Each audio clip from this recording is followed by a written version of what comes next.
country, a president, a minister will sit down, leave 18 million children that are not in school, and then now begin to bother himself why children who are qualified to go to school should not go, but they should go and play. They should go and be watching video games and doing all sort of things. What a country, for goodness sake. Look, we should tell ourselves the truth. My people, based on the current issue going on in Nigeria at the moment, whereby the Minister of Education wants to pass the law that any child that is above 18 years should not be allowed to sit for WAEC and should not be allowed to enter higher institution university. This has been a lot of things causing issues in the country at this moment because many Nigerians have said no to this. Why will you guys allow children of 12 years, girl child of 12 years to get married, whereas you will deprive that same child, that same girl, of not entering into school at the age of below 18 years? My people, good fan of Frederick Leonard has come out with his full chest to say, no, we can't agree to this, Mr. Minister of Education. We can't say yes to this. You are wrong. No, there are millions of children outside, out of school. Why can't you guys find a way to bring them back to school instead of depriving the bright ones from going to school? My people, many concerned fans of Frederick Leonard has really dropped their own opinion, and also Nigerians are not really happy because they have shared with us their own opinion, what they want the government to do about this. I'm going to allow you guys at this moment to watch the rest of the video. Don't forget, for more interesting and amazing updates coming from my channel, please do well to subscribe and turn on your bell notification. God bless you guys for watching. At this moment, enjoy the rest of the video. Thank you so much for watching. Please share with us your own thoughts at the comment section. There is no advantage. We talk as if we are suffering from one form of selective amnesia.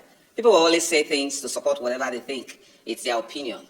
When has it become a problem that a Nigerian child is qualified to enter university when so long as it's below 18? That is not the problem. Do you know what the problem is?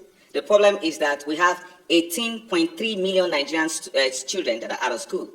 We don't have a minister who is filled with gusto, who is carrying out spirited moves in the media to finding solution to that. His problem, his headache, is that the Nigerian child is too brilliant, and so he has to be stifled. He has to be held down because he has to attain a certain age before he goes to university. And then I'm happy that the respectable madam over there says she's not speaking from the standpoint of research. She doesn't have any data about whether there are miracle centers. She doesn't have data about exceptionally gifted Nigerian students that they want to deprive of their right to growth. You think the idea that a child is able to pass exams because when he's 14, the exams that adults could not pass, but he passed it at 14, you think it's because he did exam malpractice? No, it's as a result of discipline that many adults don't have.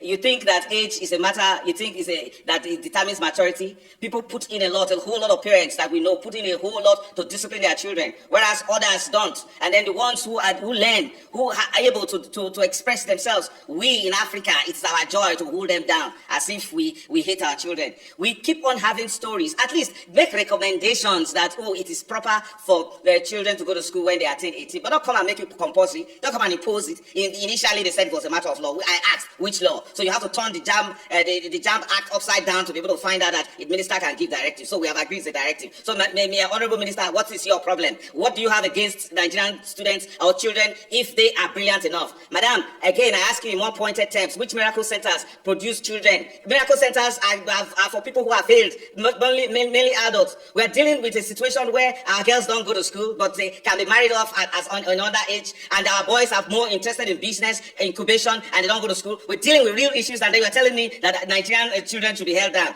You keep mentioning other countries that they have a minimum. Look, if you mention countries, please say it in wholesome terms. The point is that it is recommended that a child goes to school at a certain age, but if there are exceptions to it, and it is with the children pass exams in very exceptional terms. Don't forget that we are in this country, and the legal minimum for entry into university in this country for a very, very long time has been 16 years. It was changed when the federal government adopted the 6334 system, and the idea was to de-emphasize the white-collar jobs so that persons who graduate from JS3 can go and do vocational work, not necessarily because there was anything wrong for a 16-year-old to get into school. Why do we deceive ourselves? And we always do these things in a politically correct manner. We have something else in our mind, but we come and say, it is a matter of law. It's no longer a matter of law, it's a matter of preference that we are against our children. Please, I will recommend very strongly to the Honorable Minister to listen to the highly respected Afe Babalawa SAN, in his article in the Tribune, where with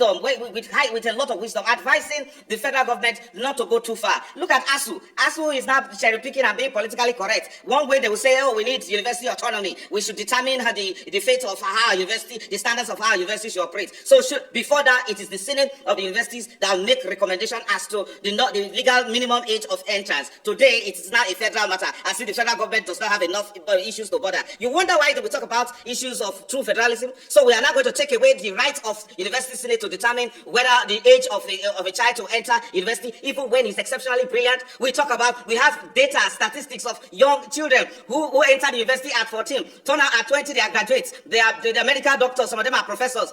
But in Africa, and particularly Nigeria, that leads the way back on a backward reverse terms, is to keep those children there until they are recruited to become child soldiers.